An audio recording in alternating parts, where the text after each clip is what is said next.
ஆண்டவராகிய இயேசு கிறிஸ்துவின் நாமத்திற்கு மகிமை உண்டாவதாக. இந்த நல்ல நாளிலே உங்கள் யாவரையும் நான் வாழ்த்துகிறேன். இந்த நாளின் தியானத்திற்கு என்று தெரிந்து கொள்ளப்பட்ட வேத பகுதி ரோமருக்கு எழுதின நிருபம் 4 அதிகாரம் 19 ரோமன்ஸ் சாப்டர் 4 verse 19. அவன் விசுவாசத்திலே பலவீனமாய் இருக்கவில்லை. அவன் ஏறக்குறைய 100 வயது உள்ளவனாய் இருக்கும்போது தன் சரீரம் செத்து போனதையும் சாராளுடைய கற்பம் செத்து போனதையும் எண்ணாதிருந்தான் என்று நாம் பார்க்கிறோம். பிரியமானவர்களே, நான் வாசிக்க கேட்டதான இந்த வார்த்தைகள் இங்கே அப்போஸ்தலனாகிய பவுல் யாரை குறித்து சொல்லுகிறார் என்று சொன்னால், இங்கே ஆபிரகாமுடைய விசுவாசத்தை குறித்து இந்த இடத்துல சொல்லுகிறார். And not being weak in faith, he did not consider his own body already dead. அவனுடைய சரீரம் செத்து போனதை he did not considerன்னு போட்டிருக்கு. he did not consider. அவன் சரீரம் செத்து போனது, சாராளுடைய கற்பமும் செத்து போனது. அப்படி செத்து போன நிலையில் அந்த சரீரத்தை வைத்துக்கொண்டு, சாராளுடைய கற்பத்தை வைத்துக்கொண்டு, அது பார்க்கும்போது சயின்டிஃபிக்காக அவங்களால பிள்ளையை பெற்றெடுப்பதற்கு சாதகமற்ற ஒரு சூழ்நிலை. இம்பாசிபிள். அது கைக்குடி வராத காரியம், அது சாத்தியமல்லாத ஒரு காரியம். ஆனால் ஆபிரகாம் விசுவாசித்தார் என்று பார்க்கிறோம். ஆபிரகாம் விசுவாசத்தில் பலவீனமாக இருக்கவில்லை. எந்த வயசில்? அவன் ஏறக்குறைய 100 வயது உள்ளவனாக இருக்கும்போது என்று நாம் பார்க்கிறோம். அப்போ இந்த 100 வயசில் என்ன நடந்துச்சு ஆபிரகாமுக்கு? ஆபிரகாம ஆண்டவர் 75 வயசாக இருக்கும்போது அழைச்சார். அவர் வாழ்க்கையில் அவருடைய வாழ்க்கையில் விசுவாச பிரயாணத்தை துவங்கினார். அவருடைய ஊரை விட்டு அவர் பெறப்பட்டு ஆண்டவர் காண்பிக்கும் தேசத்துக்கு வரும்படியாக பெறப்பட்டு வந்தார். எல்லாவற்றையும் விட்டுட்டு வந்தார். எல்லாம் நமக்கெல்லாம் அந்த சம்பவங்கள்லாம் தெரியும். ஆனால் அவருடைய வாழ்க்கையில் அநேக ஏற்றத்தாழ்வுகள், அநேக நேரங்களிலே விசுவாசத்திலே அவர் பார்த்திங்கன்னா பலமுள்ளவராய் இருக்கவில்லை. அவருடைய வாழ்க்கையில் அநேக அப்ஸ் அண்ட் டவுன்ஸ் இருந்துகிட்டே இருந்துச்சு. ஆனால் இந்த 100 வயது, இந்த 99 வயது 100 வயதில் ஏதோ ஒரு காரியம் அவருடைய வாழ்க்கையில் சம்பவிச்சது. அது என்ன காரியம் என்பதை நாம் பார்ப்பதற்கு என்னோடு கூட சேர்ந்து திருப்பிக் கொள்ளுங்கள். ஆதியாகமத்தின் புஸ்தகம் 17 அதிகாரத்துக்கு நாம் திருப்பிக் கொள்வோம். Genesis chapter 17 verse 1. ஆபிராம் 99 வயதான போது கர்த்தர் ஆபிராமுக்கு தரிசனமாகி, நான் சர்வ வல்லமை உள்ள தேவன், நீ எனக்கு முன்பாக நடந்து கொண்டு உத்தமனாயிரு. இந்த இடத்துல ஆண்டவர் பாருங்க, ஆபிராமுக்கு 99 வயசு. இந்த 99 வயசில் ஆண்டவர் ஆபிராமை கடிந்து கொள்கிறார். என்ன சொல்கிறாரு? நீ எனக்கு முன்பாக நடந்து கொண்டு உத்தமனாயிரு. நான் சர்வ வல்லமை உள்ள தேவன், எல்ஷடாய், நான் சர்வ வல்லமையுள்ள தேவன் என்பதை ஆண்டவர் அந்த இடத்துல கோடிட்டு காண்பிக்கிறார். அதை வலியுறுத்தி சொல்லுகிறார்.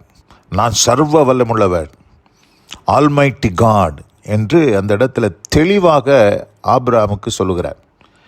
என்ன நடந்துச்சு ஆபிரகாமுக்கு 99 வயசு வரைக்கும் என்ன நடந்துச்சு என்று நாம் பார்ப்பதற்கு அதுக்கு முந்தின அதிகாரம் 16 அதிகாரத்தின் 16 வசனத்தை நான் வாசிக்கிறேன்.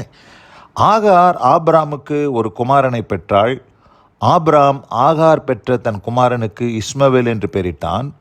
ஆகார் ஆபிராமுக்கு இஸ்மவேலை பெற்றபோது ஆபிராம் 86 வயதாக இருந்தான். இப்போ பாருங்கள், 16 அதிகாரம் இதோட முற்று பெறுகிறது, இதோட முடியுது.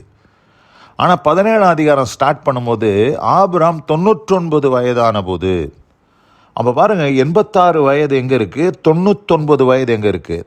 இந்த 16 அதிகாரத்தின் கடைசி வசனத்தில் ஆபிராமுக்கு 86 வயது, 17 அதிகாரத்தின் முதல் வசனத்தில் 99 வயது.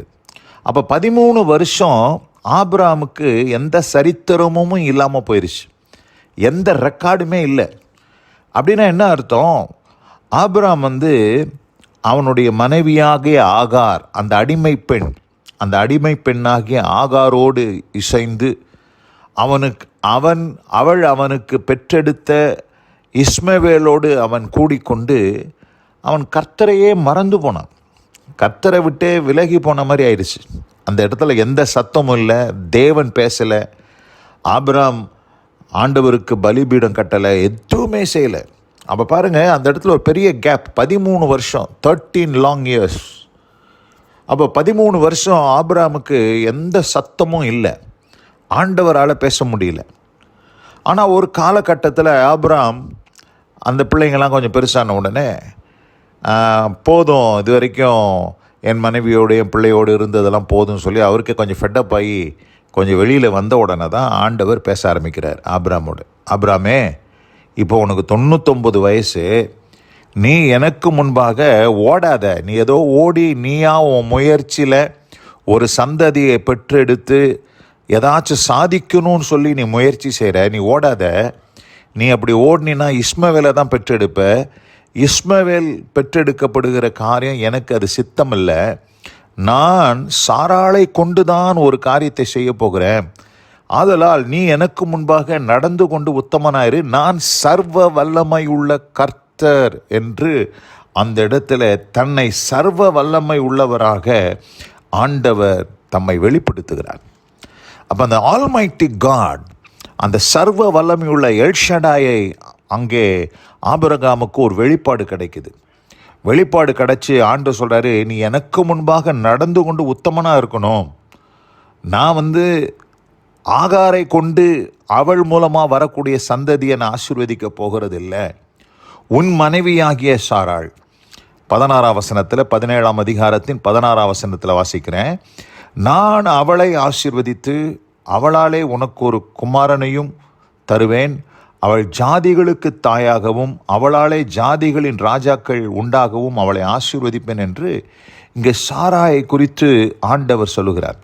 சாராய் என்கிற அவளை கொண்டு தான் நான் செய்ய போகிறேன். அவன் மூலமாக உனக்கு ஒரு குமாரனை பெற்றெடுத்து அந்த சந்ததியை தான் ஆசீர்வதிக்க போகிறேன்னு சொல்லி ஆண்டவர் இங்கே ஆபிரகாம் சொல்கிறார். அப்போ ஆபிரகாம் இந்த இடத்துல பார்க்கும்போது அந்த 99 வயசு வரைக்கும் நிறையா அப்ஸ் அண்ட் டவுன்ஸ் அவருடைய வாழ்க்கையில் இருந்துச்சு. எது வரைக்கும் என்று நாம் பார்க்கும்போது சர்வ வல்லமையுள்ள தேவனை குறித்ததான ஒரு வெளிப்பாடு வர வரைக்கும் ஆபிரகாமுக்கு அப்படிப்பட்ட ஒரு அனுபவம் உண்டாயிருச்சு. ஆனால் சர்வ வல்லமுள்ள தேவனை குறித்து ஆபிரகாமுக்கு ஒரு வெளிப்பாடு உண்டாகி கர்த்தர் ஆபிரகாமோடு பேசின உடனே ஆபிரகாம் எப்படிப்பட்டவராய் மாறிவிட்டார்? விசுவாசத்தில் பலவீனமாய் இருக்கவில்லை. ரோமர் 4ஆம் அதிகாரம் 19ஆம் வசனம். அவன் விசுவாசத்தில் பலவீனமாய் இருக்கவில்லை. அவன் ஏறக்குறைய 100 வயது உள்ளவனாய் இருக்கும்போது தன் சரீரம் செத்து போனதையும் சாராளுடைய கர்ப்பம் செத்து போனதையும் எண்ணாதிருந்தான். அப்போ அந்த 99 வயசுல ஆண்டவர் ஆபிரகாமோட இடைப்படுகிற வரைக்கும் ஆபிரகாமுடைய விசுவாசம் ஆடிக்கிட்டு தான் இருந்துச்சு. ஆபிரகாமுக்கு சாராளை கொண்டு ஒரு சந்ததியை ஆண்டவர் உண்டாக்குவார் என்கிற நம்பிக்கை இல்லை. ஆனால் ஆண்டவர் இடைப்பட்டு தம்மை ஆபிரகாமுக்கு வெளிப்படுத்தின பிற்பாடு தான் ஆபிரகாம் அந்த இடத்துல பார்க்கும்போது விசுவாசத்தில் பலவீனம் உள்ளவனாய் இருக்காமல் அவன் ஏறக்குறைய 100 வயது உள்ளவனாய் இருக்கும்போது தன் சரீரம் செத்து போனதையும் சாராளுடைய கர்ப்பம் செத்து போனதையும் எண்ணாதிருந்தான் என்று பார்க்கிறோம். He never considered அது. he did not consider his own body. அவன் அதை கன்சிடர் பண்ணவே இல்லை. இது என் சரீரம் செத்து போச்சு, சாராளின் கர்ப்பமும் செத்து போச்சு, எங்களால் ஒன்றும் முடியாது அப்படின்றத கன்சிடர் பண்ணாமல் ஆபிரகாம் எப்படி இருந்தார்? விசுவாசம் உள்ளவராக இருந்தார். கர்த்தர் ஆபிரகாமுக்கு ஒரு குமாரனை கர்த்தர் கொடுத்தார், ஈசாக்கை கர்த்தர் கொடுத்தார். அதுபோல பிரியமானவர்களே, இந்த அருமையான இந்த நல்ல நாளில் கூட ரோமர் 4:24 சொல்லுது, நம்முடைய கர்த்தராகிய இயேசுவை மரித்தோரிலிருந்து எழுப்பினவரை விசுவாசிக்கிற நமக்கும் அப்படியே எண்ணப்படும். நமக்கு கூட ஆண்டவர் அதே போல ஆண்டவர் உங்கள் வாழ்க்கையிலும் அற்புதம் செய்வதற்கு தேவன் போதுமானவராக இருக்கிறார். எப்போ?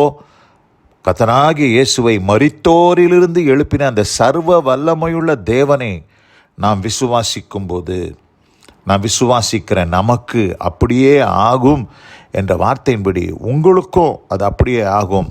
ஆபிரகாமுக்கு ஒரு ஆண்டவருடைய ஒரு தொடுதல், ஆண்டவர் ஆபிரகாமுக்கு தன்னை வெளிப்படுத்தினார். ஒரு என்கவுண்டர், ஆபிரகாமோட ஒரு என்கவுண்டர் இருந்துச்சு. இந்த அருமையான இந்த நல்ல நாளில் கூட இன்றைக்கு ஆண்டவர் உங்களோடு பேசுகிறார். நான் சர்வ வல்லமையுள்ள தேவன், நீங்கள் எனக்கு முன்பாக நடந்து கொண்டு உத்தமனாக இருங்க, உங்களை கொண்டு உங்களுக்கு இதுவரையிலும் நடந்திராத விதத்தில் ஒரு அற்புதத்தை நான் செய்வேன்னு சொல்கிறார் ஆண்டவர். ஆனால் அதற்கு ஏற்ற ஒரு சூழ்நிலை உங்கள் வாழ்க்கையில் இல்லவே இல்லை, அதுக்கேற்ற ஒரு சிச்சுவேஷனும் இல்லை. ஆனால் ஆண்டவர் ஒரு அற்புதத்தை செய்ய விரும்புகிறார். ஏதுவில்லாதிருந்தும், அந்த இடத்துல 4:18 வாசிக்கிறேன், தன் அநேக ஜாதிகளுக்கு தகப்பனாவதை நம்புகிறதற்கு ஏதுவில்லாதிருந்தும் அதை நம்பிக்கையோட விசுவாசி. ஏதுவே இல்லை, அது போல ஒரு சூழ்நிலையே உங்கள் வாழ்க்கையில் இல்லை. ஆனாலும் ஆண்டவர் சொல்கிறார், நான் இதை செய்கிறேன்னு சொல்கிறார். அப்போது நீங்கள் விசுவாசத்தோடு இருங்க. நிச்சயமாக ஆபிரகாமுக்கு செஞ்சது போல ஆண்டவர் உங்களுக்கும் செய்ய வல்லவராக இருக்கிறார். ஏனென்று சொன்னால், உங்களோடு பேசி கொண்டு இருக்கிற தேவன் சர்வ வல்லமை உள்ள தேவன், எல் ஷடாய், ஆல்மைட்டி காட். அவர் உங்கள் வாழ்க்கையில் அப்படிப்பட்ட அதிசயங்களை செய்வதற்கு போதுமானவராக. இதை விசுவாசித்து அந்த அற்புதத்தை பெற்றுக்கொள்ள ஆபிரகாமுக்கு செய்தது போல உங்களுக்கும் ஆண்டவர் செய்தருளி ஆசீர்வதிக்க தேவன் போதுமானவராக இருக்கிறார். இந்த வார்த்தைகளை கேட்டவங்க ஒவ்வொருவரையும் தேவன் தாமே ஆசீர்வதிப்பாராக. God bless you all. ஆமேன், ஆமேன். நாம் ஜெபிப்போம். எங்கள் அதிகமாக நேசிக்கிறதான எங்கள் அன்பின் பரலோக பிதாவே, நாங்கள் தியானிக்க கேட்ட இந்த வார்த்தையிலே அவன் விசுவாசத்தில் பலவீனமாக இருக்கவில்லை. அவன் ஏறக்குறைய 100 வயது உள்ளவனாய் இருக்கும்போது தன் சரீரம் செத்து போனதையும் சாராளுடைய கற்பம் செத்ததையும் எண்ணாதிருந்தான் என்ற வார்த்தையின்படி, ஆண்டவரே, நாங்களும் அதை குறித்து ஆண்டவரே எண்ணாதிருக்க, he did not consider his own body என்று நம்ம வாசிக்க கேட்ட அந்த வார்த்தையின்படி நாங்கள் எதையுமே கன்சிடர் பண்ணாமல் கர்த்தர் ஒரு காரியத்தை செய்ய வல்லவராக இருக்கிறீர், நீர் சர்வ வல்லமுள்ள தேவன் என்பதை மாத்திரம் விசுவாசிக்கிறோம். தம்முடைய பிள்ளைகள் கேட்ட வசனத்தை கேட்ட பிள்ளைகளின் வாழ்க்கையில் அப்படி செய்தருள்வீராக. ஆசீர்வாதம் இயேசு கிறிஸ்துவின் நாமத்தில் பிதாவே. ஆமென், ஆமென்.